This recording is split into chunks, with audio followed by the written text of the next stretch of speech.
वो बात सही है। तो हम जाने कि जितना भी देश है ये सब अच्छा बताए थे कि रूस जो है, रूस में एक यहाँ पर में एक पर्वत है जिसको क्या बोलते हैं, यूराल पर्वत। उसके इधर सब क्या पड़ता है, यूरोप। इधर क्या पड़ता है, एशिया।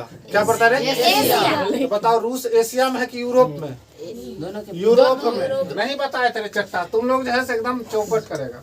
अच्छा एक बात बताओ, मान लो कि बताए थे कि यहाँ गाय का बथन्ना लेट्रिन और घर है, आ तोहर जो है चूल्हा वाला गोसाई घर हिया, सोता होता हिया।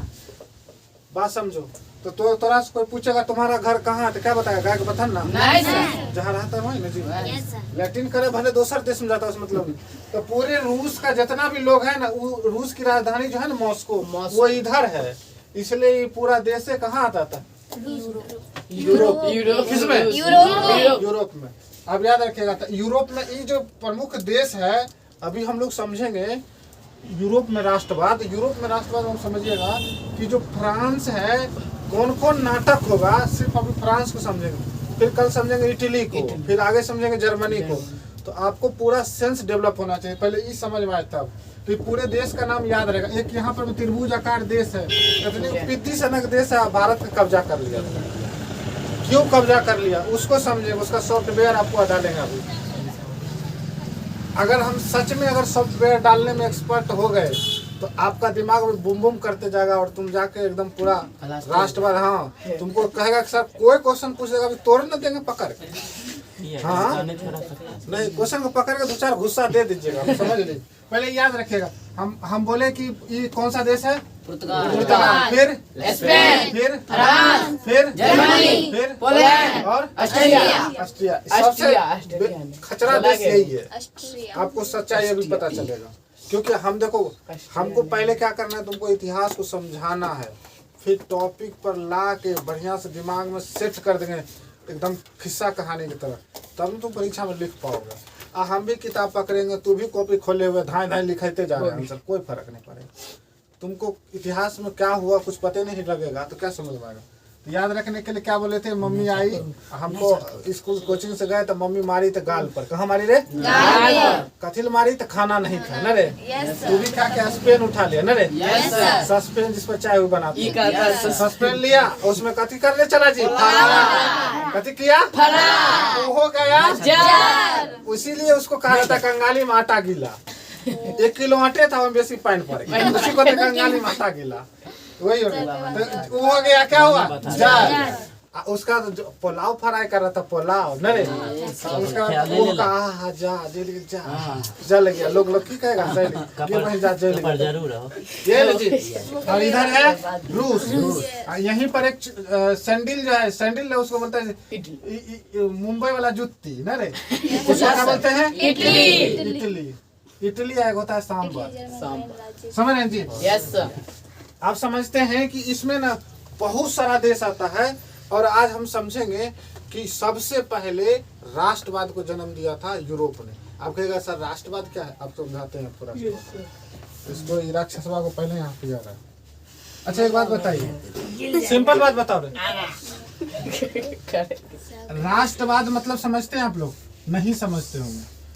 अब आप किताब में पढ़िएगा ना तो राष्ट्रवाद लिखा है, किसी भौगोलिक भावना अवधारणा क्या क्या लिखा रहता है, हमको नहीं याद रहता। आपसे अगर कोई राष्ट्रवाद पूछे तो सीधे सीधे ये समझ लेना, यहाँ क्या लिखा हुआ है, वाद लिखा हुआ है। अब वाद का मतलब होता है उसके प्रति प्रेम या उसके बारे में जानना। अब जैसे मान लीजिए आप राष्ट्र के प्रति प्रेम होगा तो आप क्या होंगे, राष्ट्रवादी। क्या होंगे जी, राष्ट्रवादी। अगर मान लीजिए कि तुमको मान लो कि कोनो बढ़िया पद पर सरकारी अधिकारी बना दिया जाए, और उसमें मान लो कि 10 गो लोग का भर्ती करना है, तुमको भर्ती का इंचार्ज बना दिया, तुमको 10 लोग को भर्ती करना, तो सट से ना क्या किया, अपना चचेरा, अपना मुमेरा, फुफेरा, भाई का, गोतिया का, सबको धर लिया। तो आप क्या हैं, परिवारवादी। क्या है रे, परिवारवादी। यानी कि अपना परिवार का खाली भला सोचो, आप क्या करो। अच्छा मान लीजिए कोई जैसे कहेगा कि जाने बाप रे बाप, हमें यादव अब वोट दे देवे भूमिहार के ना है नहीं सके हम जे वोट जे जब देंगे तो यादवे के वोट देंगे तो वो कौन आदमी है से बताओ जातिवाद जाति के बारे में करता है समझ रहे जी। तो जो जाति के बारे में ज्यादा जानना चाहेगा या जाति से प्रेम होगा वो क्या कहलाएगा जातिवाद। और जिसको मौसी से प्रेम होगा वो मौसीवाद। और नानी से प्रेम होगा था घर से प्रेम होगा था अब रुपया से प्रेम होगा था रुपयावाद। जिससे प्रेम हो वो उसमें सिर्फ खाली बाद आप मान लीजिए जो व्यक्ति को राष्ट्र से प्रेम हो क्या कहलाएगा राष्ट्रवाद समझ रहे जी। और जिसको आय से प्रेम होगा जिसको मान लीजिए जिसको लड़की से प्रेम है जिसको लड़की बात बोलिए आजकल अब आप लोग थोड़ा सा लड़की से कहते हैं लफुआ है नहीं लफुआ मत कहो उसको वो लड़की कुछ समझ जाएगा उससे उसको प्रेम है। अगर सच्ची लड़की कौन होगा तब लड़का बा सुन लो ये बात कह दिया हमारे सच बात हम कह देते हैं। देखिएगा कि हर लड़की को लगता है कि हमारा वाला जो आएगा ना एकदम यूनिक होगा उसको ये पता नहीं है कि सब मर्द एक के रंग होता है सब एक के रंग होता है चाहे कुछ तू कर लो। और वही तुम लोग भी सोचना कि तनी सन पढ़ लिख लेंगे तो कहीं कटरीना कैफ मिल जाए उसका भी सीट बुक हो गया। विराट कोहली करते रहे विकी कौशल लेके चल गए। चलिए हम लोग किस्सा राष्ट्रवाद समझे तो राष्ट्रवाद एक सॉफ्टवेयर है। अब जैसे एग्जांपल देते हैं मान लो कि तुमको किसी ने सैनिक में भर्ती कर दिया।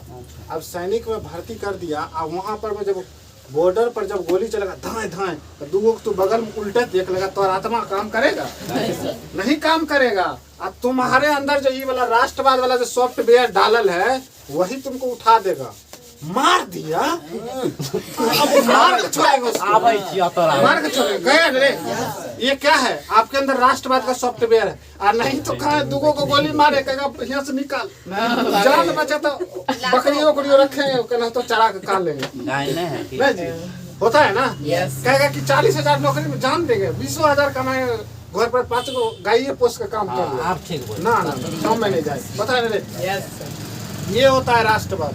राष्ट्रवाद आप क्या समझे राष्ट्रवाद में देखिएगा अखबार में निकलेगा जैसे मान लो भारत पाकिस्तान का मैच हुआ। अच्छा अब भारत जो है उसको 2 रन हरा दिया एकदम अब मेन पृष्ठ पर छापेगा भारतीय शेरों के सामने सब ढेर कलेजा में लगा बाप विराट कोहली का चना बल्ला अब मेन पृष्ठ पर देगा और सर हार जाता है तो कोना अब हारा घायल हो गया था बड़ी युद्ध में बड़ी सामना करते हुए हमारे देश के वीर सपूत दांत खट्टे कर दिए उसके बाद बलिदान। अब तुमको लगे क्या है ये राष्ट्रवाद का सॉफ्टवेयर है आपके। आप तो देखते भारत में हर एक बच्चा में ये राष्ट्रवाद का सॉफ्टवेयर है। अरे ये भारत का नक्शा है आप ये समझ लीजिए जो भी है भारत का मान लीजिए भारत का नक्शा है बच्चा को पता है कि ये भारत का नक्शा में ये जितना इसके अंदर है सब अपन आदमी। अगर जम्मू कश्मीर में 4 को मार देगा कहेगा बाप रे बाप गलत किया है एकदम मारेगा उसको खाली हमको एक बार छोड़ दो। यहाँ के एगो बच्चा को छोड़ देखा है कि पाकिस्तान में घुस को पहले 2-4 को घुसा देगा उसके बाद हम अल्लाह क्योंकि उसको ये राष्ट्रवाद वाला सॉफ्टवेयर है। और सबसे बड़ा दुश्मन समझता है पाकिस्तान समझता है कि नहीं एकदम समझता। अब देखिए क्रिकेट हुआ क्रिकेट में भारत जीत गया अब बम फोड़ रहा अब कोई कहेगा अरे तोरा की मिल बम फोड़ अब करे अब उसको पता कहाँ के राष्ट्रवाद कौन चीज है राष्ट्रवाद होता है। अब देखिएगा भारत क्रिकेट खेल रहा अब भारत हार गया 11 प्लेयर मिलकर कहीं देश का हरा सकता है। अब वही 11 मिलकर मार दिया छक्का चौका बाउंड्री से बाहर कुमार यादव जिता दिया मैच भारत का जिंदाबाद जिंदाबाद करेगा। अब बताओ किसी कभी तक कोचिंग में बांधने लगेगा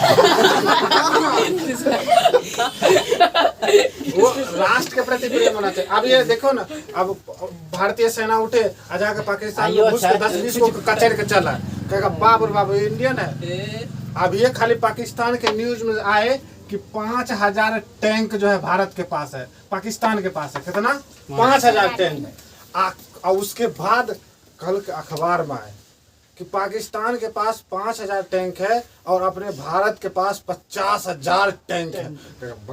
पारस पे जीतेगा तोड़ देंगे पकड़ देंगे खाली तब मिलते जाओ ये ना होता जी ये होता है राष्ट्रवाद राष्ट्रवाद आप समझ गए तो पहले के जमाने में जो राष्ट्रवाद होता था हम लोग में राष्ट्रवाद नहीं था ना पहले हम लोग के समय में पहले के जमाने में राष्ट्रवाद नहीं था अभी जैसे बहुत आदमी देखिएगा मान लो ये अपना गांव है और उसके बगल वाला गांव है और उसके बगल वाला गांव अब मान लीजिए यहाँ पर मैं मान लीजिए यहाँ कश्मीर है यहाँ केरल है यहाँ गुजरात है यहाँ मान लीजिए साउथ ईस्ट का राज्य अब सोचिए अब मान लीजिए कि अंग्रेज आया कश्मीर वाला का मारा तो कहा कोनो बात नहीं हमारा थोड़े मारा ठीक कर ला खूब मारा अब मान लीजिए पड़ोसी में लड़ाई हो रहा है बाहर आकर कोई तोरा कूट रहा तो कहेगा ठीक कर लगा बहुत हीरो बने रहा और ओकर बाद कल होकर तोरो कूट दिया बाप रे बाप गलत मार अब इसको मारा अभी का ये दोनों तीनों चारों मजा ले रहा ठीक किया बहुत हीरो अब बस इसको भी कूट दिया तो इहो कह रहे तोरी हाँ बहुत हीरो बन रहा था बहुत ही दोनों का बस एक कूट दिया ऐसा ही करते करते पूरे अंग्रेज जो है भारत को कब्जा कर लिया था क्योंकि ये वाला सॉफ्टवेयर नहीं था ये वाला सॉफ्टवेयर नहीं था अपना स्वार्थ के लिए जीता अभी देखो कोई नेता मंत्री खड़ा हो गया अपना स्वार्थ के लिए जिएगा तो चलेगा नहीं वो पूरे राज्य के लिए या पूरे देश के लिए होता है मंत्री वही बात तो सबसे पहले जो ये वाला सॉफ्टवेयर जो डेवलप किया था वो कहाँ हुआ था यूरोप में इसलिए पहले समझेंगे यूरोप में राष्ट्रवाद बात समझ में आया खोपड़ी में कि यूरोप में राष्ट्रवाद क्यों पढ़ रहे हैं इसलिए पढ़ रहे हैं कि ये वाला सॉफ्टवेयर डाउनलोड यही किया है आप कैसे डाउनलोड हुआ वो समझते हैं देखो रे एक देश है जिस देश का नाम है फ्रांस कौन सा देश है मान लेते हैं फ्रांस ठीक है जी आप समझो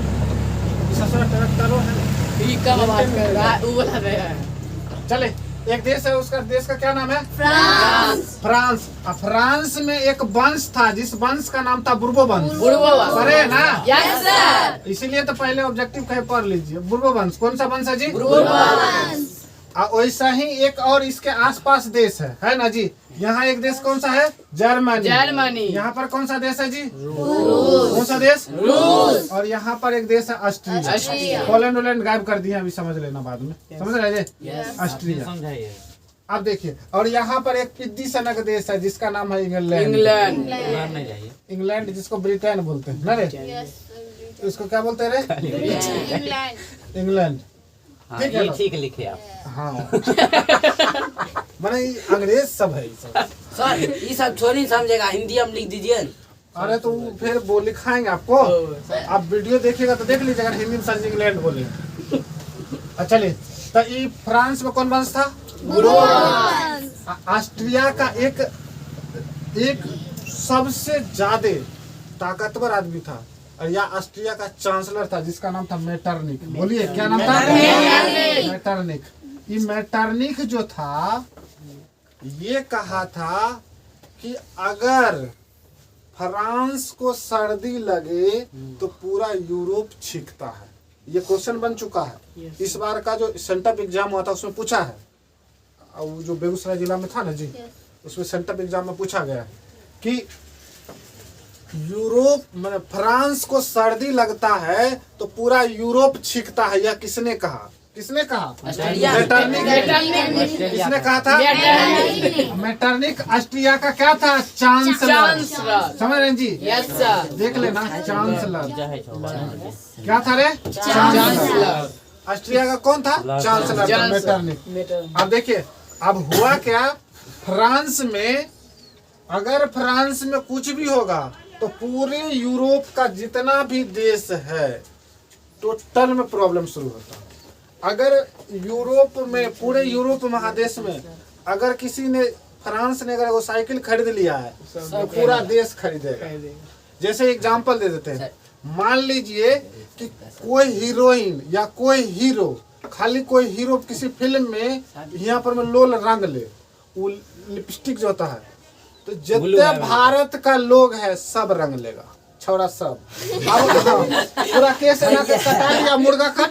पूरे भारत का 90% जितना छौरा सब है इस उम्र वाला सब मुर्गा कट हो सही गया। सबको तो शौक तो चढ़ इसका गया बाल समझे, लगाने का। इसका मतलब है कि अगर फ्रांस में कुछ भी होगा, कहाँ पूरे यूरोप महादेश पर सर असर ये चूल वाला वही सुआ था। पड़ेगा। अरे नहीं पगला, एग्जाम्पल हम कह दिए एग्जाम्पल। अब जैसे मान लीजिए आप मान लीजिए, अगर मान लो कि हम क्या कर रहे हैं, यहाँ पर अभी हम डिजिटल बोर्ड लगा दे कोचिंग में, तो जितने गांव के आसपास कोचिंग है, वो कोचिंग में डिजिटल बोर्ड लग गया। हाँ, हम कर्जा लेके ले लेते हैं डिजिटल बोर्ड, सब कर्जा डिजिटल बोर्ड लगा लिया ना। वो क्या हो गया, माने इसका मतलब हमारा पावर है। वैसा ही पूरे फ्रांस का पावर था। फ्रांस उस समय सबसे ज्यादा शक्तिशाली था, लेकिन उसका भी एक रीजन था। आप समझे वो रीजन क्या था? वहाँ पर न राजतंत्र था। राजतंत्र समझते हैं? यस सर, राजा का शासन था। नहीं, राजा का बेटा ही राजा बनेगा, ये से रीजन था। राजतंत्र में क्या था? राजा का बेटा ही राजा बनेगा। और उसमें भी दो कैटेगरी था। एक राजा का था जिसमें होता था निरंकुश राजतंत्र। क्या होता था जी? निरंकुश राजतंत्र। एक होता था संवैधानिक। क्या होता जी? संवैधानिक राजतंत्र। अब तुम्हारे मन में आता होगा, सर अभी भारत में कौन तंत्र चल रहा है? तो भारत में चल रहा है अभी लोकतंत्र। और भारत में लोकतंत्र क्या होता है इसको समझिए। लोकतंत्र क्या सो समझो। बहुत को हाफी आ रहा है चट्टा सब, अभी तो हाफी आ रहा है, 2-2 घंटा क्लास में हाफी आएगा, बीच में वो चलते हंसाते रह रहे।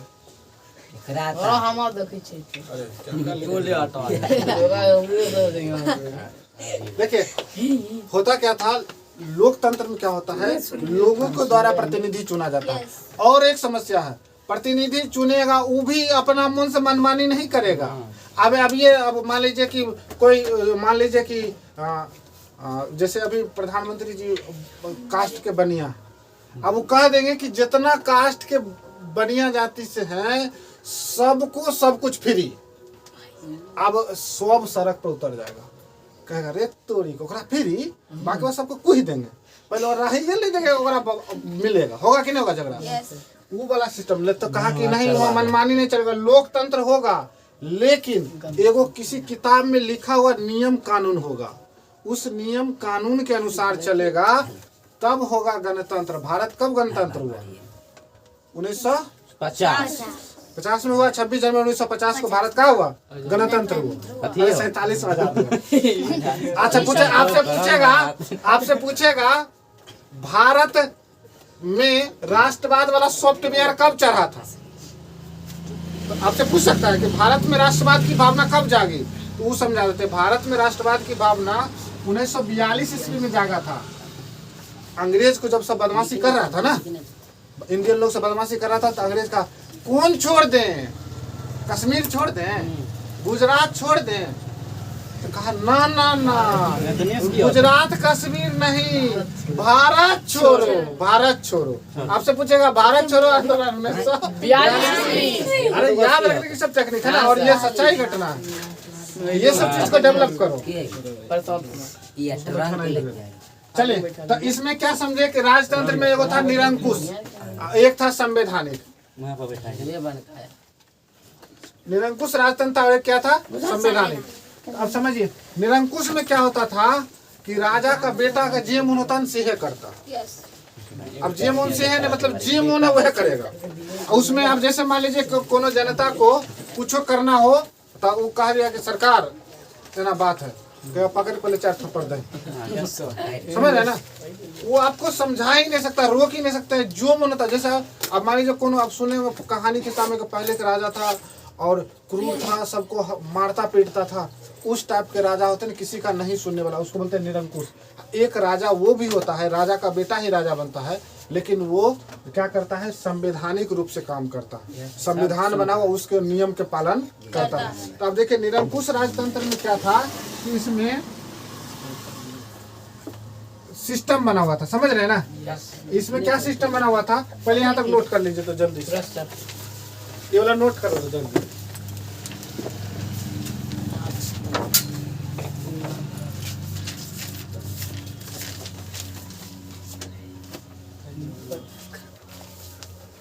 उधर से वीडियो रिकॉर्डिंग चलो पोज कर दो। पहुंच गया बैठो।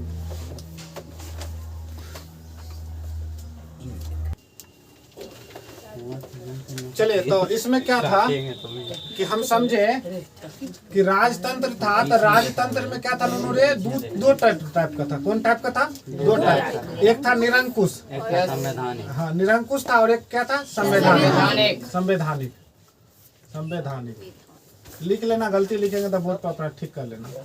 स्पीड में बात बोलने में ज्यादा ध्यान रहता, हर्षी कर दिली का मिस्टेक हो जाता। चलिए अब देखो उसमें क्या था, वहाँ के जो फ्रांस के जो लोग थे उसको ऐसा सिस्टम बना दिया गया, ऐसा सिस्टम बना हुआ था कि अब एक तुम्हें सोच के देखो ना, जैसे मान लो कि तुम घर में 5 गो लोग हैं, अब 5 गो लोग हैं, अब 5 लोग में हम हर बार वही एग्जांपल देते हैं। मान लीजिए कि तुम्हारे पिताजी हैं और 3 भाई है ना जी। अब बड़का भाई जो है 20,000 का महीना कमाता है, और ये 50,000 का महीना कमाता है महिला भाई, और ये तोरे साथ अभी 10वां में पढ़ रहा है, 10वां में है, और उसके पास सोने के लिए एगो कोच है, एगो चौकी है, एगो चटाई। तो तुम्हें सोच ये कोच है, क्या है रे? कोच समझते हैं जिसको कोच समझते हैं ना? बस वाला नहीं समझ लीजिएगा। ये चौकी समझता है ना? हाँ ये चटाई, जिसको चटाई। अब बताइए ये जो 50,000 कमाने वाला है उसको कहाँ सुताइए? कोच पर। इसका मतलब तुम जो है पूंजीवादी लोग है, पूंजीपति वाला को बेसी इज्जत दे रहा है ना रे। तो पूछेगा पूंजीवाद किसे कहते हैं? तो कहते पूंजी के बारे में जो अधिक सोचता है या पूंजी से जिसको अधिक प्रेम है, क्या कहलाएगा? पूंजीवाद। आप जो 20,000 वाला उसको चौकी पर सुताएगा, पर पक्का सुताएगा एकदम से। हाँ 10वां वाला को चटाई पर अपनो इज्जत कर लेता था नहीं, तुम लोग 10वें में है, अपनो इज्जत नहीं क्या कहा था, हम सर इसको सुताएंगे कोच पर, वो भी नहीं किया। हाँ ले रहा है, इसका मतलब उसका कोई इज्जत नहीं, इसका मतलब तुम्हारा कोई इज्जत अगर जो कोचो पर सुतेगा तो नहीं होगा, चटाइयों पर सुतेगा तो नहीं। देखो ये बात है, ये बात ना समझ में। तो सर डबल बेड हम हर हमेशा एक बार और हम बोले हुए हैं। एक बार ना से एक फिल्म बन रहा था, समझ रहे ना, मुगले आजम फिल्म बन रहा था ना, उस फिल्म में क्या होता है, हाँ 4,000 का जूता किना, बाप रे। उसके बाद कैमरा जब सीन लिया गया तो उसमें क्या होता है कि ऊपरे से देहे सीन ले लिया, चल रहा पूरा फिल्म शूट जब रिलीज हुआ ना, तो जो एक्टर था कहा कि इसमें आप जूता सीने नहीं लिया, 4,000 का जूता पहना दिए। कहा नहीं, फील हो रहा था ना कब राजा ये फील देना है ना। अब वही चीज है ना, चटाई पर सुतेगा तो अलग फील आएगा, और वो जो खूब गदगदिया वाला होता है उस पर सुतेगा तो अलग ना। मोट का डेवलप लगा लेगा, सेकंड में आ जाएगा, सीधा खुद ही जाएगा, सेकंड में नहीं जाएगा। क्या बोल रहा हूँ? चटाई पे चोट लगेगा। हाँ चटाई पर हाँ वही चीज है। तो वहाँ का फ्रांस का जो था ना, 2 कैटेगरी था। तो सुनिए वहाँ के समाज का क्या सिस्टम था सो समझो, क्या किए हुए था सो समझिए। समाज को 2 भाग में बांटे हुए थे, समझ रहे हैं जी? समाज को 2 भाग में बांटे हुए था। पहला था विशेष अधिकार प्राप्त, विशेषाधिकार, समझ रहे रे? एक था सर्व समाज, समझ रहे हैं जी? सर्व समाज कौन सा समाज था रे? सर्व समाज। हाँ सर्व समाज था। देखो सर्वसाधारण समाज, गलती लिखी हमको याद है, साधारण समाज। देखो थाना गया। विशेषाधिकार क्या होता है इसे समझो रे। विशेषाधिकार में 2 आदमी था, एक था पादरी, पादरी समझता रे, एक था कुलीन। आप समझिए, इधर जितने बच्चा सब था, जैसे किसान हुआ, शिक्षक हुआ, हाँ मजदूर हुआ, समझ रहे हैं जी? जितना भी इधर से जो बचा सब इधर था। अब तुम्हारे मन में आता होगा सर पादरी और कुलीन का अगर कहते, पादरी का मतलब हुआ जो ईसाई धर्म में जो पूजा पाठ कराता है, चर्च में जो रहता है, जिसको फादर कहते हैं। पूरा व्हाइट कपड़ा पहने हुए रहेंगे, प्लस का चिन्ह लटका रहेंगे, फादर फादर है। तो मदर खोज देंगे तुरंत। तो वो होता था पादरी। या कुलीन कौन होता था? कुलीन का मतलब होता था वैसा लोग जिसके पास 400, 500, 1000 बीघा जमीन हो, जमीन जायदाद वाले जमींदार, उसको कुलीन कहा जाता था। उसको स्पेशल व्यवस्था था, उसको स्पेशल था उस व्यवस्था का, और वो स्पेशल आदमी होता था, उसको स्पेशल जुगाड़ के साथ रखा था। इसके जो निर्णय होता था ये राजा के साथ डायरेक्ट कनेक्शन में होता था। वो जो बैठता था जिस रूम में उसको बोला जाता था पार्लमा। क्या बोलते थे? पार्लमा। पार्लमा में बैठता था। और जत्ते ई और ई राजा जो मिलेगा, इसका राजा देखो, साजा राजा लिख रहे, राजा जो मिलेगा इस सब के लिए बैठना था, उसको बोला जाता था स्टेट जनरल। क्या बोलते थे? जैसे अपने यहाँ लोकसभा है और एक राज्यसभा है। लोकसभा राज्यसभा अलग अलग है ना, तो यहाँ क्या होता है कि लोकसभा में कानून लाया गया, राज्यसभा लोकसभा और राष्ट्रपति से आखिरी मोहर लगा, कानून पारित हो गया ना। वैसा ही सेम था वहाँ पर क्या था कि ये जो विशेष अधिकार था ना उसमें पादरी और कुलीन को स्पेशल था व्यवस्था। और इसको क्या था कि इसको पूरा टैक्स फ्री था, ये टैक्स फ्री, और जितना भी टैक्स लिया जाता था इसी से लिया जाता था।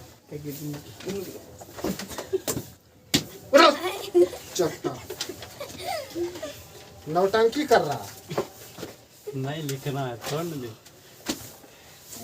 सब दिन जिंदगी भर देखेगा ना, अगर मान लो पेज गिर गया तो ढंग से उठाता, समझिए। तो इसमें देखिए पादरी था और कुलीन था, तो इसको, और ये पूरे देश का मात्र 10% था ये, और 90% ये लोग था। अब बताइए ये जितना था टैक्स किससे लिया जाता था? इससे। स्पेशल व्यवस्था किससे था? इससे। तो लोग चाहेगा? नहीं, कोई नहीं चाहेगा। अब वही क्या होता था कि अब क्या करता है कि, और यहाँ पर दोनों में सिस्टम क्या था कि मीटिंग बुलाना होता था। और ये क्या करता था, राजा और ये तीनों मिल के यहाँ पार्लियामेंट में जाके मीटिंग कर लिया, चाय नाश्ता दे दिया, घिंच दिया, कोई दिक्कत नहीं है, टाइम खत्म। ई वाला जनरल स्टेट जनरल बुलाता तो हमने जनता लोग पहुंचता तो कहता कि भाई हमारा ये समस्या है, ये समस्या। 150 बरस मीटिंगे नहीं हुआ था, मीटिंगे कोई नहीं बुलाता था। वाह। अब हुआ क्या सो समझिए। आपको ये समझ में आया कि पार्लियामेंट क्या है? स्टेट जनरल क्या है? पार्लियामेंट वैसी संस्था है जिसमें पादरी और कुलीन और राजा तीनों को बैठता, ठीक है ना जी। और ये जो है सर्वसाधारण वर्ग में सब बैठता है और कानून यही बनता है। लेकिन कानून 150 बरस से बनवे नहीं, क्योंकि मीटिंग बोले भी नहीं करता था राजा मीटिंग बोलेगा तब ना होगा, मीटिंग हो भी नहीं कर रहा था, बहुत समस्या था। अब देखिए समझिए इसमें क्या हुआ कि फ्रांस का जो एक राजा हुआ कपार जरल, जिसको नहीं बोलते रे, कपार जड़ता, हाँ, फ्रांस का एक राजा था जिसका नाम था बुर्बो वंश का था। कौन सा वंश का था रे? बुर्बो वंश का था। 3-4 बार बोल चुके बुर्बो वंश का। कौन सा वंश का? समझिए एक राजा था जिसका नाम था, देखो आश्चर्य वाली बात क्या है, फ्रांस के राजों का नाम बड़ी गजब है। देखिएगा सबका नाम है लुई। क्या नाम है? लुई ने बोल रहे लुई। उसका नाम था लुई। अब जैसे मान लीजिए कि हमारा नाम है लुई 1, हमारा बेटा का नाम है लुई 2, हमारा उसका बेटा का नाम लुई 3, उसका तो लुई 4। अब लुई नाम, अब जैसे मान लीजिए कि किसी का नाम है लुई 1, और जैसे मान लीजिए किसी का नाम है लुई 4, है ना रे।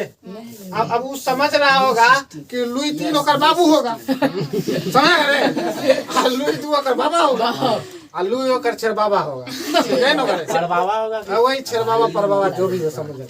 वैसा ही था। मेन समझो क्या हुआ सो, एक था जो, हाँ, एक जो था राजा जिसका नाम था लुई 14वां। क्या नाम था रे? लुई 14। रोमन में लिखता था, से ध्यान रखना। हाँ, ये 14 नहीं लिख दीजिएगा, अक्सर किताब में से लिखा। लुई 14वां वो जो है इसी फ्रांस के बगल में था जर्मनी। देखो यहाँ छोटा सा ड्रॉ कर देते, ये है फ्रांस, ध्यान दो। उसके बाद ये कौन सा देश है? जर्मनी। ये बड़का देश रूस। यहाँ क्या बोले थे? पोलैंड। पोलैंड लिखो, पोलैंड। और एक और देश था जिसका नाम था ऑस्ट्रिया। एक देश का नाम है रूस। मैं जी यस अब देखो जर्मनी। क्या हुआ, इस फ्रांस के राजा का नाम क्या था? लुई 14वां। वो क्या किया, ये जो है ऑस्ट्रिया की राजकुमारी से विवाह किया जिसका नाम था मेरी एंतोनेट। क्या नाम था रे? मेरी एंतोनेट। नाम समझ रहा है रे? कहाँ समझता नहीं अब हाँ तो कहाँ समझता नहीं ना। कौन चीज नहीं समझता? वही वाला नहीं कौन चीज? कौन चीज नहीं बता?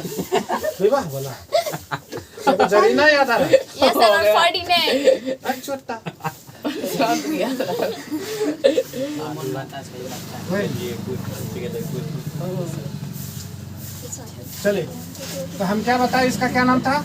मैरी एंतोनेट। लुई 14वां की पत्नी थी। क्या नाम था? कहाँ की राजकुमारी थी? ऑस्ट्रिया की। अब बताओ, इस फ्रांस का ससुराल कहाँ हो गया? ऑस्ट्रिया। हुआ कि नहीं रे? याद रखना ये बात, आगे आपको पता चलेगा कि वो फ्रांस में कुछ होगा, ऑस्ट्रिया सबसे पहले आगे आ जाएगा। बाप हमारा जीजा कुछ कर देगा, छोड़ेगा सर, छोड़ेगा। वही बात है। अब देखिए, ये मेरी एंतोनेट का एक स्पेशल नाम है इतिहास में, उसका नाम था मिसेज खर्चालू। बच्चे खाली बहुत होता था। मिसेज खर्चालू। क्या नाम था रे?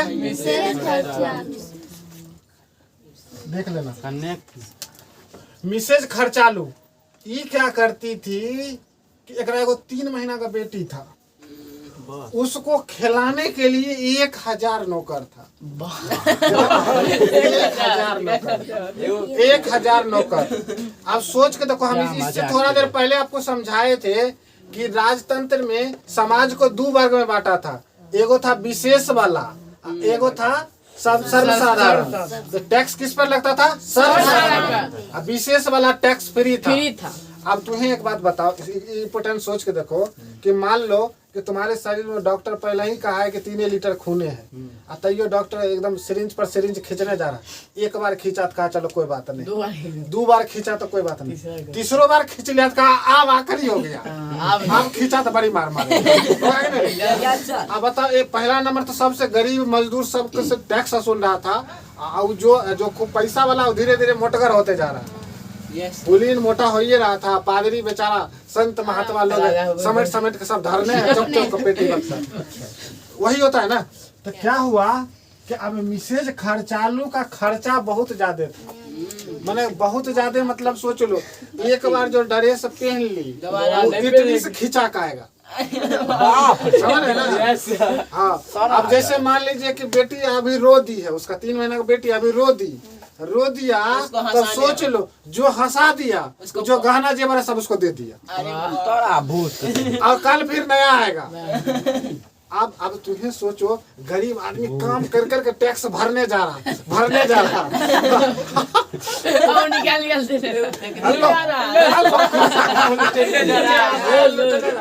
1000 नौकरानी हो सिर्फ एक बच्चा को हंसाने के लिए, खुश रखने के लिए। बताओ कैसा आदमी, कितना खर्चा होगा। इसलिए अभी के वर्तमान के समय में अगर आपको सुखी रहना है तो सर्वसाधारण नियम है, महिलाओं से दूरी बनाए। नहीं तो बस लड़की को लगता है हमारे स्पेशल आएगी, बुझ में नहीं करती है कि सब मर्द एक के रंग होता है। औरत तुम लोग भी समझ लो, सब औरत एक के रंग होता है। खाली उसको बाजार में छोड़ दीजिए, ATM क्रेडिट कार्ड जो भी होगा सब 0 हो जाएगा, 0 किसी इंस्टाग्राम पर देखे थे, किसी इंस्टाग्राम पे देखे थे कि एगो मर्द जो है अपनी पत्नी को बाहें पकड़ के लेने जा रही थी। तो वो पूछा, उसको पूछा क्या कितना प्रेम है दोनों?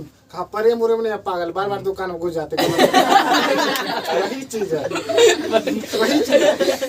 खर्चालू मिसेज खर्चालू 3 महीने के बेटी के लिए 1000 नौकर। अब पूरा फ्रांस में भूखमरी की स्थिति हो गया। क्या स्थिति हो गया? भूखमरी। अब 150 बरस से नया कानून नहीं बना है, इसको कनियन के चक्कर में इसको पैसा बड़ खर्च हो रहा। इस सोचा कि फिर से को मीटिंग बुला लेंगे और टैक्स नया लगा देंगे। समझ रहा है रे? हाँ, सर। समझिए किस्सा। जय हो। हाँ, आप सोचिए क्या किया कि एक था पार्लमा जहाँ पर कौन कौन बैठता था रे? पादरी और पादरी पादरी और राजा। कुली। एक था स्टेट जनरल, कौन था? State general. जहाँ पर कानून बनता था, लेकिन इसका रीजन था कि यहाँ जनता जितना है सर्वसाधारण वर्ग वाला सब सब आएगा, आएगा। इधर ई वाला भी आएगा और राजा भी आएगा। तो क्या किया, मीटिंग दिया, बोला है। समझ रहा है ना? Yes sir. उससे पहले भी एक घटना हुआ, छोटी समझो। क्या हुआ था कि ये जो है ना मिसेज खर्चालू का जब खर्चा बढ़ने लगा, पूरे देश में भुखमरी की स्थिति हो गया, आई जकरे तकरे लुटाने लगी। अब कोई कह दिया है, हे महारानी अहाँ तो बहुत एकदम ब्यूटीफुल लगे छी। बाप का ब्यूटीफुल? अच्छा चलो 4 गो मेकअप किट दे दो। हम लोग खुश पूरा एकदम। अब मान लीजिए कि औरत को इसीलिए प्राचीन से ही सिस्टम आ रहा है, बाप रे। औरत को मुँह पे बड़ाई कर। यस सर, पीठ पीछे घुस हो जाइए। ये देखिए मिसेज खर्चालू क्या किया कि खर्चा इतना मैंने आवश्यकता से अधिक खर्चा हो गया, तो काफी परेशानी हो गया देश में। तो क्या हुआ कि वहीं पर एक जो है फ्रांस का सबसे बुद्धिजीवी अर्थशास्त्री था, जिसका नाम था कोलोन। क्या नाम था? वो कोलोन एक क्या था? अर्थशास्त्री था। वो अर्थशास्त्री कहा कि जो अर्थव्यवस्था सुधार तबे हो सकता है पूरे फ्रांस में जब आपकी मिसेज खर्चालू तनी खर्चा कम कर दे। हाँ, अब अपने घर में आप देख लीजिएगा, आप जैसे मान लीजिए आपकी मम्मी या आपके दीदी में कोई ज्यादा खर्चा कर रहा, कोई पड़ोसी आके कहे है अहाँ के बेटी बड़ खर्चा, तो अब वो खड़ा कर ओकरे बाप को चाहे कुछ, ओकरे बाप को चाहे कुछ, खूब गाली गलौज हो जाएगा ना। अब क्या हुआ, इसको अर्थशास्त्री को ये जो है लुईस 14वां बैठाया, ये पढ़ा लिखा आदमी था, अर्थशास्त्री था। अब मिसेज खर्चालू को पता चला है कि कहाँ है खर्चा कम करने के लिए, बस गुस्सा में कहा कि उसको गिलोटीन चढ़ाओ। अब कहिएगा सर गिलोटीन क्या होता है? वो समझाते हैं। पहले के जमाने में क्या होता था कि कभी बकरी खस्सी करते देखे हैं जी? Yes sir. उसमें देखिएगा बकरी के गर्दन फंसा दिया जाएगा, ऊपर से वो लगा दिया जाता है। Yes sir. किली लगा दे, और उसके बाद एक मोन का घरासा उठा के अच्छा उसको बोलते हैं गिलोटीन चलाना। क्या बोलते हैं? गिलोटीन। अब मिसेज खर्चालू का नहीं विद्रोह होगा, तो क्या किया, उसको गिलोटीन चला दिया। बात समझे? Yes sir. गिलोटीन चला दिया, ठीक है। मार दिया। अब हो गया क्या, और धीरे धीरे अकाल का स्थिति बनने दे। तब इसको बेचारा लुईस 14वां को कुछ नहीं सूझा, तो क्या किया, कहा ठीक है हम जो है नया कानून लाते हैं, हमारी पत्नी तो सुने वाला है नहीं ना। तो नया कानून लाते हैं, कोनो और देंगे, टैक्स लगाए। तो मीटिंग बुलाने के लिए एक टेनिस पार्क में बुलाया गया मीटिंग। किस पार्क में रे? तीनों खुश था। कौन कौन? ये जो था एक विशेष अधिकार वाला कुलीन और पादरी,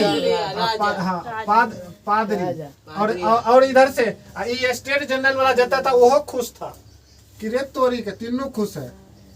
इधर जो विशेष अधिकार वाला नहीं था कुलीन और पादरी, ये भी खुश, राजा भी खुश, इधर वाला जनता भी खुश कि खाली मीटिंग हो दो, तब बतबै हाँ अरदास होल दो बतबै मीटिंग, छियै। हम तब बतेबे कि केना टैक्स एकरा पर लगेबे। हाँ, लगेबे कर। खाली ई टैक्स फ्री रहेगा, एकरा पर टैक्स लगाएंगे। एकरा मतलब विशेष अधिकार वाला। विशेष अधिकार वाला कौन है रे?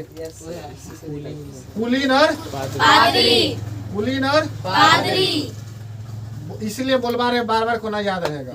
और इधर जो था ये था राजा, और इधर था सर्वसाधारण वर्ग, सर्वसाधारण वर्ग। अब क्या किया कि राज लिख दे राजा। अब क्या किया, वो सोचा कि वाह तीनों खुश है, मीटिंग हुआ, सब यहाँ पहुंचा। पहुंचने के बाद जे ही राजा बैठ के कार्यवाही आगू शुरू किया नहीं कि पूरा इधर वाला जत्ते था उठ के कहा कि सब टैक्स ओकरा पर, शांत हो जाइए, अभी टैक्स नहीं लगाना, अभी टैक्स की बात नहीं करे, नहीं मीटिंग होगा तो टैक्स ओकरा पर लगाओ, मर रहा है 150 बरस से मर रहा है, कहा सब टैक्स एकरा पर।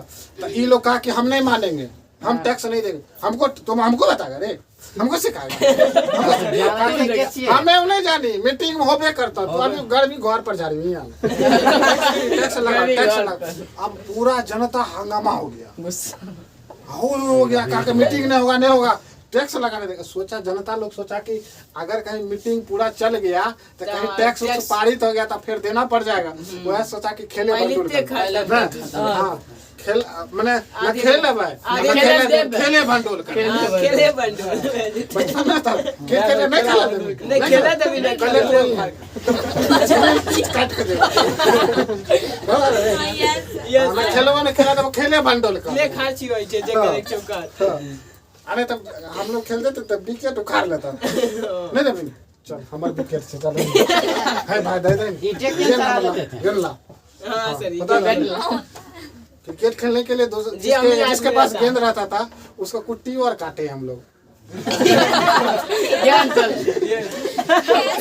काटने का तो मजा है खेले हां फिर मम्मी कम करवा था ना अगर मम्मी मारेगी नहीं जाए खेले कोई क्या हुआ जनता लोग हंगामा कर दिया हंगामा करके सब बाहर निकला ना तो क्या हुआ ना वहीं टेनिस गार्डन में ही बाहर में वो मीटिंग चालू हो गई मीटिंग क्या था उसमें जनता ही लोग कहा कि ऐसा नहीं होगा 150 साल पर मीटिंग बुलाया है तो ठीक है हम सबको दिखाते हैं हाँ उसमें से एगो जो है सुनिए एक व्यक्ति जिसका नाम है रॉबस्पियर क्या नाम है रॉबस्पियर क्या किया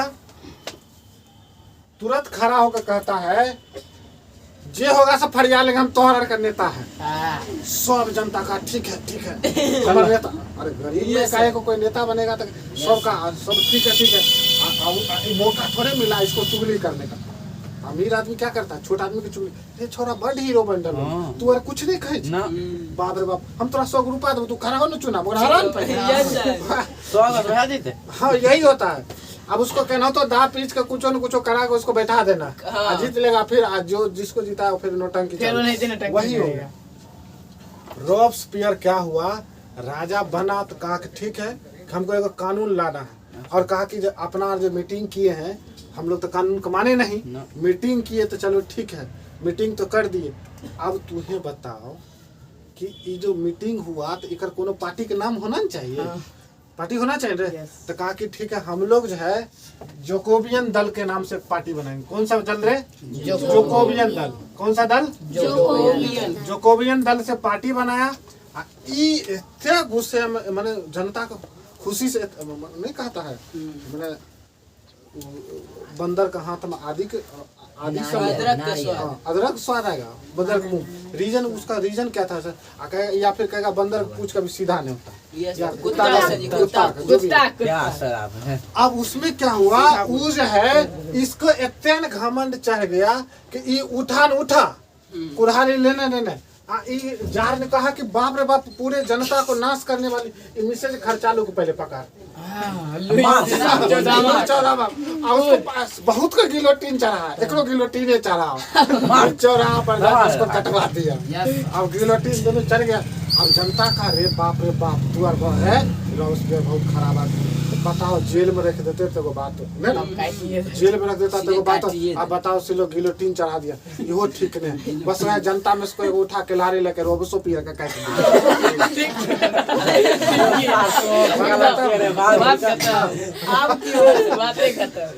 रॉबस्पियर भी क्या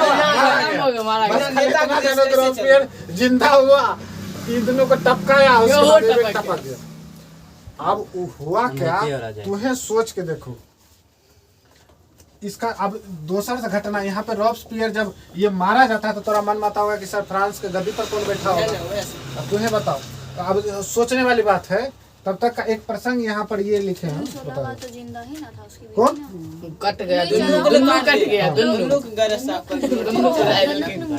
उसका बेटा था तुम लोग को मन में आता होगा कि सर अब क्या होगा तो जब रॉबस्पियर देखो यहाँ पर में इसका सरकार में बुर्बो वंश का बात खत्म हो गया है जनता लोग जो है किसको बनाया था हेड रॉबस्पियर और रॉबस्पियर क्या हुआ मारा गया तब अब हेड कौन बनेगा तो इसी जोकोबियन दल से एक नेता और बना जिसका नाम आप इतिहास में खूब बढ़िया से जानते हैं उसका नाम है नेपोलियन बोनापार्ट क्या नाम था रे? Napoleon Bonaparte. क्या नाम था? बोनापार्ट। आपसे पूछेगा नेपोलियन बोनापार्ट का जन्म किस दल से हुआ था?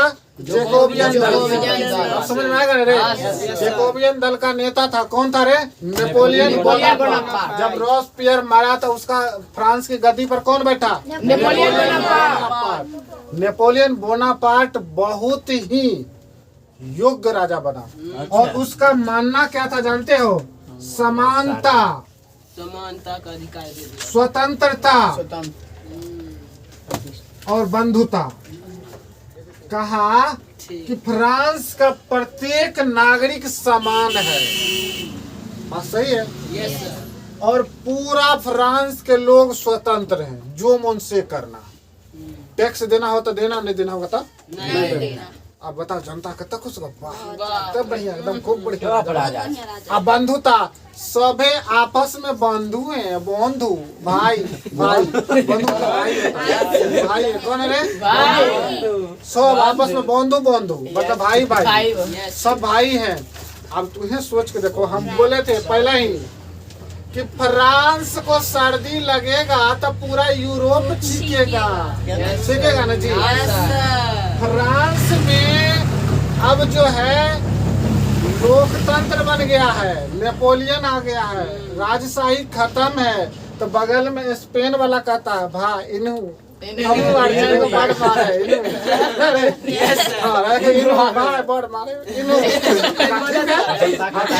नेपोलियन क्या किया? अपना सैनिक लेकर स्पेन को भी जीत लिया। अभी बगल में जर्मनी का वैसे वैसे करते हैं, बड़ मारे छो भाई, बड़ कष्ट। अब करते करते नेपोलियन तो अच्छा आदमी था, नेपोलियन का बात सब समझ रहा था। साथ देने का रीजन क्या था? तीन गो बात। सब कहता क्या कहता था? समानता, स्वतंत्रता और बंधुता। बात समझ रहे? वो कहता था कि सभी देश के लोग आपस में क्या है? बंधु है और सभी लोग स्वतंत्र है। स्पेन वाला भी कहा, फ्रांस वाला, जर्मनी वाला भी, जितने कुल मिला के हंगरी, पोलैंड, मतलब ऑस्ट्रिया छोड़ के, रूस छोड़ के, इंग्लैंड छोड़ के, सबको लगभग सबको आजाद कर लिया। कुल मिला के नेपोलियन बोनापार्ट अपने समय में 26 गो देश को जीता। तनी मनी नहीं, 26 को देश को जीत लिया। अब सुनिए, अब जब इसको पता चला सार को, किसको रे? सार को, ये हमर जीजा जी को। बाप रे बाप, सबको जीत लिया। अब बता, फ्रांस का सार कौन था? हाँ, साले साहब। अब बहुत गुस्सा है उसको कि बाप रे बाप, 26 के 26। अब तोरा मन में आता होगा सर जी, भारत में ऐसा कोनो राजा था जो उतना जीता था? हाँ, भारत में एक राजा था। वो भारत में एक राजा था जिसका नाम था समुद्रगुप्त। क्या नाम था रे? समुद्रगुप्त नाम था। उन्होंने भी 50 देश को जीता था, यहाँ तक श्रीलंका को भी कब्जा किए हुए था। चल हम इसीलिए समुद्रगुप्त को भारत का नेपोलियन कहा जाता है। बात समझा? भारत का नेपोलियन कौन है? समुद्रगुप्त। तो बताइए नेपोलियन कहाँ का? फ्रांस का। क्यों कहा जाता है? समझ में आया? नेपोलियन ने कुल 26 देशों को जीता था और जब 26 देश को जीता तब आप सुनिए खिस्सा। ये फ्रांस है। कौन सा देश? फ्रांस। और उसके बगल में था जर्मनी। उसके बगल में कौन था? पोलैंड। पहले ऑस्ट्रिया लिख देते, पोलैंड का भी बात तो खत्म कर दो ना रे। अभी जो झगड़ा आएगा उसको। यहाँ है रूस।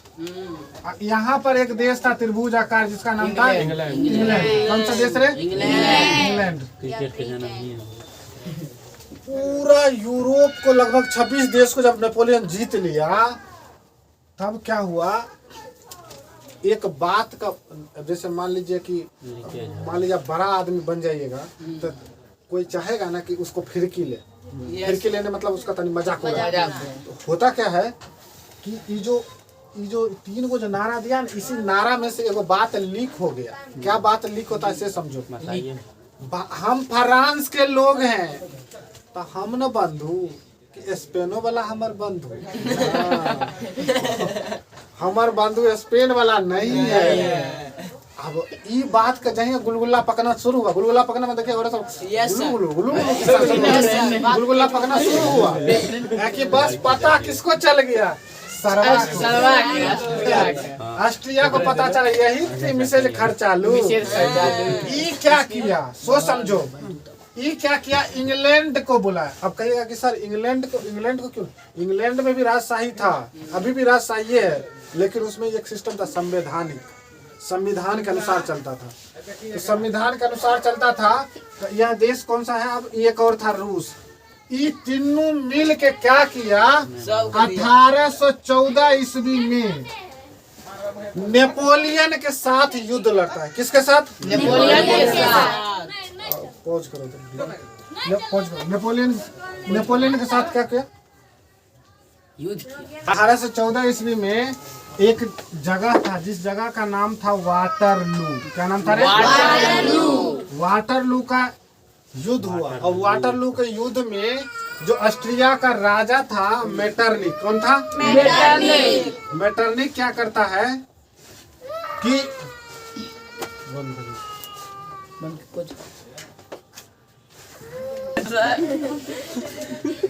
1814 ईस्वी में कौन सा युद्ध हुआ? वाटरलू के युद्ध में ये तीन देश मिल गया। कौन कौन? इंग्लैंड, ऑस्ट्रिया और रूस। तीनों मिल गया और नेपोलियन अकेले पड़ गया।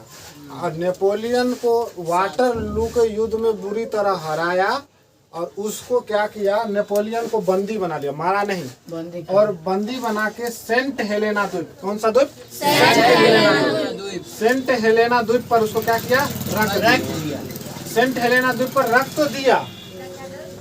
अब कुछ दिन के बाद उसका फिर दोबारा जब हमला किया तो उसकी हत्या कर दिया गया, मार दिया। उसकी एक पत्नी हुआ करती थी, बहुत शक्तिशाली, झांसी की रानी से बराबर थी। युद्ध के लिए जब नेपोलियन निकलता है, ये इतिहास से बाहर की बात बता रहे, टॉपिक से बाहर, मैंने उसको पता चला कि हमारे पति को युद्ध के रण में मतलब मृत्यु प्राप्त होने वाला, कोई गलत सूचना दे दिया। वो क्या किया, तलवार उठाया, बच्चा के साथ रख ली, अब घोड़ा पर चढ़ के वहां पहुंची, कम से कम 200-400 लोग को काट दी। औरत हुए भी किसी एक को पेट में छुरा मार के तनी नचाना बड़ी मुश्किल बात है। 400-500 लोग का गर्दा छोड़ा दी। अब वहाँ जाओ, अब तू ही जब तलवार हाकेगा तो स्वाभाविक पसीना चलेगा, टेंशन पूरा काट कुट रहे हैं तो हाँ। उसके बाद क्या हुआ कि तलवार चलाते चलाते ना पता पड़ा कि उसका नेपोलियन बोनापार्ट जो था, नेपोलियन वो भी बहुत मैंने बेहोशी की स्थिति में पानी के बगैर मर रहा था। आप केसरी मूवी देखेगा तो उसमें जब युद्ध हो रहा होता है तो पानी पीने तक का समय नहीं दिया जाता। गोली धाए चला, गोली चलाएगा कि पानी पिएगा। उसके बाद इतना बुरा स्थिति हो गया था कि आपस में दोनों बहुत लंबा अटैचमेंट था। फिल्म में जैसे नहीं होता, हाथ पकड़ती है और दोनों एक ही साथ क्या करती है, पति को कंधे पर उठा लेती है और बगल के गांव में जाके पानी पिलाती है और दोनों साथ ही मर जाते हैं। इतना खतरनाक था नेपोलियन की पत्नी। तो उसमें कहा जाता है कि किसी न किसी योग्य पुरुष के पीछे किसी महिला का हाथ होता है। ये बात सही था, समझ रहे ना। तो क्या हुआ, वाटरलू का युद्ध हुआ और वाटरलू के युद्ध में कौन मारा जाता है? Napoleon Bonaparte. नेपोलियन बोनापार्ट कितने देश को जीता था? 26। कितने देश को? 26। आपसे पूछेगा वाटरलू का युद्ध कब हुआ? 1814। कब हुआ था? 1814। वाटरलू का युद्ध कब हुआ? 1814। अब क्या होता है इसे समझो। ठीक एक साल बाद 1815 ईस्वी में, कब ईस्वी में? 1815 ईस्वी में ऑस्ट्रिया की राजधानी वियना। ऑस्ट्रिया की राजधानी वियना। ऑस्ट्रिया की राजधानी कहाँ है रे? वियना। वियना में ऑस्ट्रिया लिख दे रहे हैं। ऑस्ट्रिया की राजधानी वियना में एक सम्मेलन बुलाया गया। क्या बुलाया गया? सम्मेलन। आपसे पूछेगा वियना सम्मेलन कब हुआ? तो 1815 ईस्वी। कब हुआ था रे? 1815। वियना सम्मेलन बुलाया गया। उस सम्मेलन में क्या हुआ कि विचार किया गया कि पहले सब देश को बुलाओ। कौन सा देश का? सब देश को बुलाओ।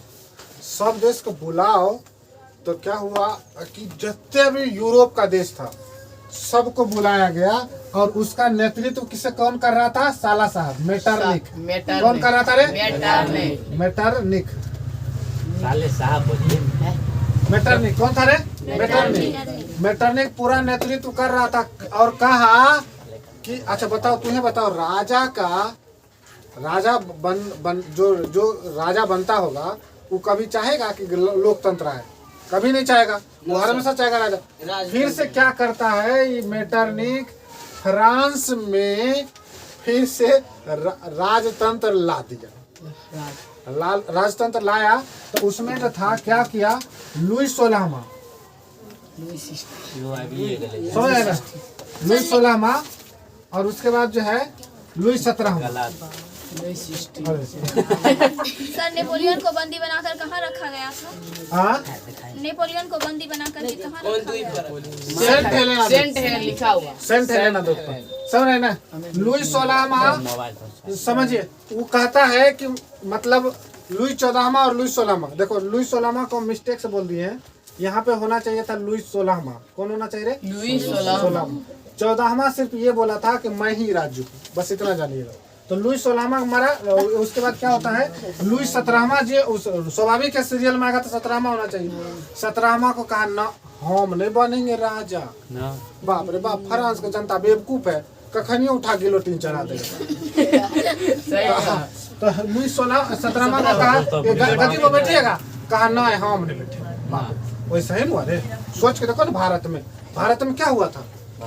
इंदिरा गांधी मरी, उसके बाद राजीव गांधी मरी। तो राजीव गांधी जब मरा ना तो सोनिया गांधी को बहुमत मिला हुआ था।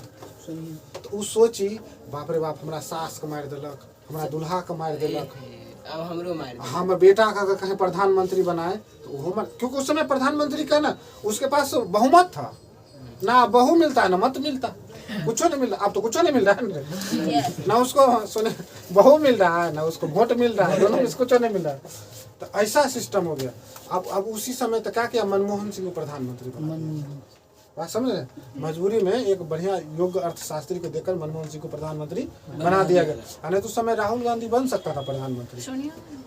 सोनिया गांधी अपने बनेगा, तो सोच के देखो रे, औरत लोग बाप रे बाप, लोगों को मार दिलक, वो मार दिलक, हमने इंदिरा गांधी को मार दिया, राजीव गांधी को मार दिया, उसके पति सबको। तो कोई चाहेगा? अब वैसा ही क्या हुआ?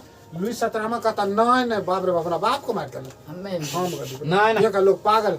तो उसके बाद डर तनिके दिन रहता है। जैसे मान लीजिए हमको, या मान लीजिए कि किसी के पिता का हत्या कर दिया है तो उसका बेटा डरेगा, अगर पोता होगा एक नंबर होगा मेरे, हमारा बाबा को मार दिया। अब क्या हुआ? Supreme court, high court.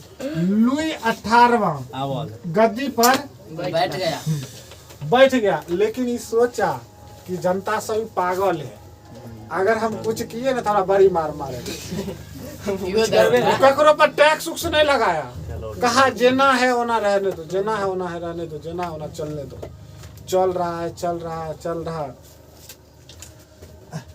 ठीक 1824 ईस्वी में एकरा मृत्यु हो गया, अपन मर गया। अब इसका अब जब लुई 18वां मर गया तो इसका चचेरा भाई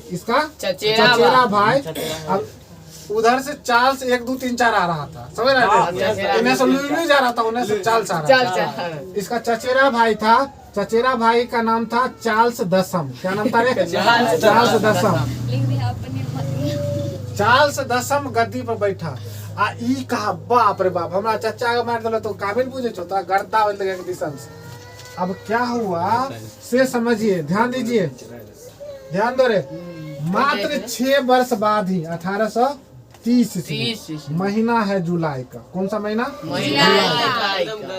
चार्ल्स दसम क्या तनी सन और बचा हुआ है, उसके बाद क्लास जो है नेक्स्ट वीडियो में आएगा, नेक्स्ट क्लास, नेक्स्ट टॉपिक पर नेक्स्ट बात करेंगे। ये आपको अगर नहीं समझाते तो पक्का कहते हैं कि आपको आगे का बात बिल्कुल ही नहीं समझ में आती। हम बीच में एक पॉइंट को छोड़े हैं, इटली का एकीकरण। वो नेक्स्ट क्लास में आपको इटली का एकीकरण बताएंगे। अभी समझ लीजिए, आपसे पूछेगा जुलाई 1830 की क्रांति से आप क्या समझते हैं, या जुलाई 1830 की फ्रांस की क्रांति क्या है, समझ रहे ना? तो ये आपको समझना पड़ेगा तब ना जी। जुलाई 1830 में क्या हुआ कि चार्ल्स दसम जब गद्दी पर था तो उस समय उसका प्रधानमंत्री जो था पॉलीग्नेट था। कौन था? पॉलीग्नेट था। पॉलीग्नेट, ठीक लिखे ना, पॉलीग्नेट।